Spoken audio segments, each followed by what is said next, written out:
आजकल Indian stock market की हालत बहुत ही अच्छी है और हर तरफ ये कह सकते हैं कि अच्छा खासा रिटर्न्स देखने को मिल रहा है। चाहे वो लार्ज कैप में इन्वेस्टमेंट किए हो, मिड कैप में या स्मॉल कैप में, कहीं पर भी आपने इक्विटी मार्केट में इन्वेस्टमेंट किया है तो इस टाइम इक्विटी बाज़ार में बहुत ही अच्छा बुल रन देखने को मिल रहा है। और ये चीज़ आज कल से शुरू नहीं हुआ है या इस महीने पिछले महीने से शुरू नहीं हुआ, ये लगातार कई महीने से चलता हुआ आ रहा है। बस थोड़ी बहुत सी गिरावट होती है तो वो माइनर सी बात है, क्योंकि ये स्टॉक मार्केट में होता और चलता रहता है, समझ रहे हैं ना। लेकिन इस बीच में एक बहुत बड़ा कन्फ्यूज़न ये बना हुआ है, वो लोग जो अभी मार्केट में नहीं आए हैं, नए आना चाहते हैं या फिर पहले से भी मार्केट में है लेकिन फिर से नए सिरे से म्यूचुअल फंड मार्केट में वो एसआईपी इन्वेस्टमेंट करना चाहते हैं, तो ये बहुत बड़ा कन्फ्यूज़न बना हुआ है। और इस पर बहुत सारे लोग बात भी कर रहे हैं कि क्या इस टाइम पे मार्केट बिल्कुल ऑल टाइम हाई पे है, तो इस टाइम पे हम एसआईपी स्टार्ट कर सकते हैं या नहीं कर सकते हैं। इस चीज़ को लेकर बहुत ज़्यादा चर्चे हो रहे हैं और सब लोग अपने अपने हिसाब से बात कर रहे हैं। बहुत सारे लोग कह रहे हैं कि अभी आपको इक्विटी में ख़ास तौर से इस स्मॉल कैप वगैरह में एसआईपी स्टार्ट नहीं करना चाहिए क्योंकि मार्केट ऑल टाइम हाई पे है। लेकिन हकीकत क्या है, इसके ऊपर हम आज की इस वीडियो में डिटेल्स में बात करेंगे। तो वीडियो को लाइक कर दीजिए, शेयर कर दीजिए, ज़्यादा से ज़्यादा लोगों तक ये इन्फॉर्मेशन पहुंचना चाहिए। चैनल को अगर सब्सक्राइब नहीं किया है तो चैनल को भी सब्सक्राइब कर लेना चाहिए। देखिए, मैं जस्ट अपने पॉइंट पे आता हूं और अपने मुद्दे की बात करता हूं। क्या इस टाइम पे ख़ास तौर से अभी की अगर मैं बात करूं, मार्केट अपने ऑल टाइम हाई के आसपास है या फिर उस पे है, समझ रहे हैं। तो इस टाइम पे या फिर ऐसा टाइम कभी भी जीवन में आए तो ऐसे टाइम पे हम एसआईपी स्टार्ट कर सकते हैं या नहीं कर सकते हैं। तो देखिए, एसआईपी हम स्टार्ट कर सकते हैं, मैं सीधा इसका जवाब देता हूं, हाँ बिल्कुल कर सकते हैं, नो डाउट। लेकिन कुछ कंडीशंस हैं, कुछ बातों को समझने की ज़रूरत है। अब क्या समझने की ज़रूरत है, इसके ऊपर हम बिल्कुल आपको चाहते हैं कि आपको पूरी तरह से बिल्कुल क्लियर मैं आपको बता सकूं। देखिए, एसआईपी स्टार्ट करने का कोई टाइम नहीं होता। वहीं पर अगर लमसम की बात की जाए तो लमसम स्टार्ट करने के लिए आपको टाइम देखने की ज़रूरत होती है ना। लेकिन एसआईपी स्टार्ट करने के लिए आपको टाइम देखने की ज़रूरत बिल्कुल नहीं होती है। मार्केट चाहे अप ट्रेंड में हो, डाउन ट्रेंड में हो, साइडवेज ट्रेंड में हो, और वो मार्केट चाहे अप ट्रेंड में जितने दिनों से हो, डाउन ट्रेंड में जितने दिनों से हो, साइडवेज में जितने दिनों से हो, इससे कोई मतलब नहीं। एसआईपी आप किसी भी लेवल पे स्टार्ट कर सकते हैं। अब कुछ लोगों का सवाल यहाँ पर यह होता है कि मान लीजिए ऑल टाइम हाई मार्केट में हमने एसआईपी इन्वेस्टमेंट कर दिया, मेरे पास भी इस तरह का एक कमेंट आया है। और देखिए, जब व्यूवर्स के कमेंट आ जाते हैं तो मैं बहुत ज़्यादा उस मतलब मैटर को लेकर एक्टिव हो जाता हूं और उस पर सोचने की कोशिश करता हूं कि रियलिटी क्या है, लोगों के सामने लाना चाहिए। मेरे पास भी इस तरह के कमेंट आए हैं कि भाई मैंने गलती से मैंने ऑल टाइम हाई मार्केट में एसआईपी स्टार्ट कर दिया है, कुछ नुकसान तो नहीं होने वाला है। बहुत सारे लोगों को ये डाउट होता है, जैसा कि मैंने अभी कह दिया कि ऑल टाइम हाई मार्केट में आप इन्वेस्टमेंट कर सकते हैं, मतलब एसआईपी स्टार्ट कर सकते हैं। अब कुछ लोग ये कहते हैं कि मानकर चलिए ऑल टाइम हाई मार्केट में हमने एसआईपी स्टार्ट कर दिया, ठीक है ना। अब यहाँ पर प्रॉब्लम क्या आ सकता है, मानकर चलिए कि 2 महीने 3 महीने 4 महीने या 1 महीने 1.5 महीने तक मार्केट ठीक ठाक रहा, उसके बाद मार्केट में गिरावट होने लगी या भारी गिरावट हो गई, तब क्या किया जाएगा। और वो गिरावट काफ़ी दिन रह भी गए तो फिर क्या होगा। तो देखिए, इसका भी जवाब है जो मैं आपको बताने वाला हूं। देखिए, मान कर चलिए ऑल टाइम हाई मार्केट में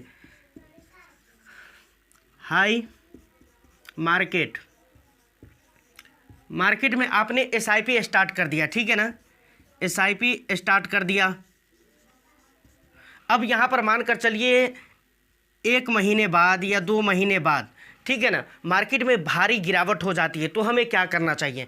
तो देखिए, वहाँ पर आपको टेंशन लेने की ज़रूरत नहीं है। अगर आपने एसआईपी हाई लेवल पर, मतलब ऑल टाइम हाई मार्केट में आपने स्टार्ट कर दिया है, अब गिरावट हो जाती है, फिर भी आपको एसआईपी करते रहना है। अब यहाँ पर आपको फ़ायदा क्या होने वाला है, सुनिए, यहाँ पर कुछ नुकसान नहीं होगा।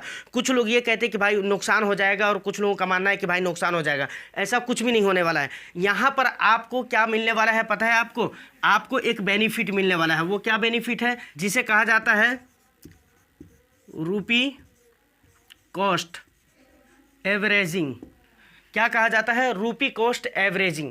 अब ये रूपी कॉस्ट एवरेजिंग क्या होता है, इसको ज़रा हमें समझना है। समझ रहे हैं, इसको आप समझ जाएंगे फिर आपको पूरा डाउट क्लियर हो जाएगा कि मार्केट के किस लेवल पे हमें एसआईपी स्टार्ट करना चाहिए और किस लेवल पे स्टार्ट नहीं करना चाहिए। जबकि ऐसा सीन है ही नहीं कि नहीं करना चाहिए। मतलब ये आपको क्लियर हो जाएगा कि मार्केट के किस लेवल पर हम एसआईपी स्टार्ट कर सकते हैं। देखिए रूपी कॉस्ट एवरेजिंग क्या होता है, आपको बिल्कुल आसानी से समझ में आ जाए इस हिसाब किताब से मैं आपको बताता हूं कि रूपी कॉस्ट एवरेजिंग का मतलब ये होता है कि बाजार के उतार चढ़ाव से बिल्कुल बेटेंशन होकर आप रेगुलर इन्वेस्टमेंट करते रहें। मतलब क्या है कि जब हम एसआईपी करते हैं, सोचिएगा यहाँ पर जब हम एसआईपी करते हैं, मानकर चलिए मार्केट ऐसे चलती है, ऐसे भी हो जाती है। जब हम एसआईपी करते हैं तो वहाँ पर क्या होता है, कभी हम यहाँ पर स्टार्ट किए, मानकर चलिए यहाँ पर इस लेवल पर हमने एसआईपी स्टार्ट कर दिया, तो कभी यहाँ पर भी आपकी एसआईपी हो सकती है, कभी इस लेवल पे भी एसआईपी हो सकती है, कभी इस लेवल पे भी होगी और कभी इस लेवल पे और कभी इस लेवल पे भी। तो यहाँ पर कहने का मतलब क्या है, देखिए यहाँ पर बिल्कुल डाउन ट्रेंड में जब मार्केट थी उस वक्त आपने अपनी एसआईपी स्टार्ट करा, उसके बाद मार्केट ऊपर की तरफ गई, फिर नीचे आई, यहाँ पर भी आपकी एसआईपी हो सकती है, अगले मंथ में हो सके यहाँ पर भी हो सकती है, और फिर उसके नेक्स्ट मंथ में हो सकता है यहाँ पर फिर मार्केट नीचे आ जाए। मतलब कहने का ये है कि जब आप एसआईपी के ज़रिए निवेश करते हैं तो आप एक बार नहीं निवेश करते हैं, समझ रहे हैं, आप लंबे समय के लिए हर महीने में निवेश करते हैं या हर तिमाही या छमाही में आप निवेश कर सकते हैं। लेकिन ज़्यादातर लोग जो होते हैं वो एसआईपी को करने का जो ऑप्शन चुनते हैं वो मंथली हिसाब से ही चुनते हैं। तो हर महीने महीने आप कर रहे हैं, तो आप यहाँ पर सोच कर देखें कि मार्केट के हर ट्रेंड में, चाहे वो अप ट्रेंड हो, डाउन ट्रेंड हो, साइडवेज ट्रेंड हो, तीनों ट्रेंड में आपके निवेश बराबर बराबर हो रहे हैं। अगर आप 5,000 रुपये की एसआईपी मंथली कर रहे हैं तो हर मार्केट के हर लेवल पर 5,000 रुपये की आपकी एसआईपी होती है। तो वहाँ पर बेनिफिट इसका क्या होगा, इसका बेनिफिट ये होता है, अब मान लीजिए किसी ऐसे महीने में आपकी एसआईपी करती है जिसमें मार्केट बिल्कुल लो है, समझ रहे हैं कि नहीं, तो वहाँ पर एनएवी ज़्यादा मिलेगी, लेकिन बिल्कुल हाई है मार्केट अगर किसी महीने में, और उस महीने में अगर आपकी एसआईपी करती है तो वहाँ पर एनएवी आपको कम मिलने वाले हैं, समझ रहे हैं। तो कहने का मतलब फाइनल यहाँ पर यह है कि किसी महीने में कम, किसी महीने में ज़्यादा, किसी महीने में कम। आप सिंपल ये समझ लीजिए कि मार्केट जब अप ट्रेंड में रहेगी और उस वक्त आपकी एसआईपी कटेगी तो भाई वहाँ पर एनएवी कम मिलेंगे, लेकिन जब डाउन ट्रेंड में रहेगी उस वक्त आपकी एसआईपी कटेगी, एनएवी ज़्यादा मिलेंगे। तो मतलब टोटली अगर कहा जाए ओवरऑल आपकी पोर्टफोलियो या आपके फंड का रिटर्न्स बिल्कुल बैलेंस होकर रहेगा। अब देखिए ऑल टाइम हाई मार्केट में अगर आप अपना इन्वेस्टमेंट करते हैं तो यहाँ पर आपको दो शर्तें याद रखनी है, दो बातें आपको याद रखनी है। और ऑल टाइम की जब बात होती है तो मेरे ख्याल से इक्विटी मार्केट को ही लेकर बात करते हैं क्योंकि कोई बॉन्ड में इन्वेस्टमेंट करके ये नहीं कहता है कि भाई मैंने ऑल टाइम हाई मार्केट में इन्वेस्टमेंट कर दिया, क्योंकि बॉन्ड में इन्वेस्टमेंट अगर करते हैं तो वहाँ पर मार्केट से कुछ लेना देना होता ही नहीं है, क्योंकि आपके पैसे तो इक्विटी में स्टॉक में जा ही नहीं रहे, इक्विटी में जा ही नहीं रहे। तो मेरे ख्याल से अगर आप इक्विटी में निवेश करते हैं तभी आप ऑल टाइम हाई मार्केट की बात करते हैं। तो यहाँ पर अगर आप निवेश करते हैं तो यहाँ पर आपको दो चीज़ों का याद रखना बहुत ही ज़रूरी है।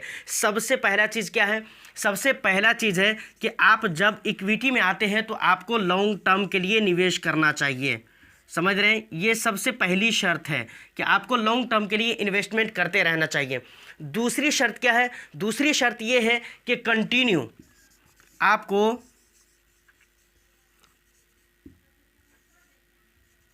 कंटिन्यू निवेश करते रहना है। ये दो शर्तें हैं जिसे याद रखना बहुत ही ज़रूरी है। देखिए लॉन्ग टर्म के लिए इसलिए आपको इन्वेस्टमेंट करना ज़रूरी है, और ये लगभग हर कोई जानते हैं कि भाई अगर इक्विटी मार्केट में आप 2 साल 3 साल के लिए आ रहे हैं तो कोई फ़ायदा नहीं है, यहाँ पर आपके नुकसान होने के चांसेस ज़्यादा रहते हैं, बल्कि बहुत ज़्यादा रहते हैं नुकसान होने के चांसेस। और उससे भी मेन ये है कि लॉन्ग टर्म में अगर आप आ रहे हैं तो इसका ये मतलब नहीं है कि आप मतलब किसी तरह से जब मर्जी किया, जिस महीने में मर्जी किया आपने एसआईपी किया, जिस महीने में मर्जी किया आपने रोक दिया। देखिए रियर केस में रुक जाता है वो एक अलग बात है, नहीं तो आपको कंटिन्यू हमेशा आपको ये चीज़ करते रहना चाहिए। मतलब जो भी आपकी इन्वेस्टमेंट होती है मंथली तरीके से या फिर तिमाही छमाही, जिस तरीके से आपने एसआईपी कर रखा है वो होते रहना चाहिए। और जब ये रेगुलर होगा ना, ये जब कंटिन्यू आप करेंगे ना, रेगुलर जब ये इन्वेस्टमेंट होता रहेगा ना, तब जाकर मैंने कहा ना रूपी कॉस्ट एवरेजिंग, तब जाकर आपको इसका बेनिफिट बहुत ज़्यादा मिलने वाला है, समझ रहे हैं।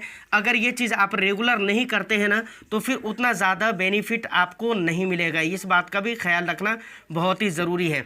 इसका फ़ायदा आपको कब मिलेगा, इसका फ़ायदा आपको उस वक्त मिलेगा जब इन चीज़ों को आप कंटिन्यू, अपने इन्वेस्टमेंट को आप कंटिन्यू करते रहेंगे। अब देखिए, थोड़ी सी बात मैं लमसम के ऊपर कर लेता हूँ। लमसम के बारे में बात आती है कि आपको मार्केट की हालत, मार्केट कंडीशन देखकर ही लमसम करना चाहिए। वो क्यों कहा जाता है? वो इसलिए कहा जाता है क्योंकि मार्केट के एक लेवल पे आपको सारा पैसा निवेश करना रहता है। अब सोच कर देखिए, मार्केट की ये हालत है, इस तरह से मार्केट ऊपर जा रही है।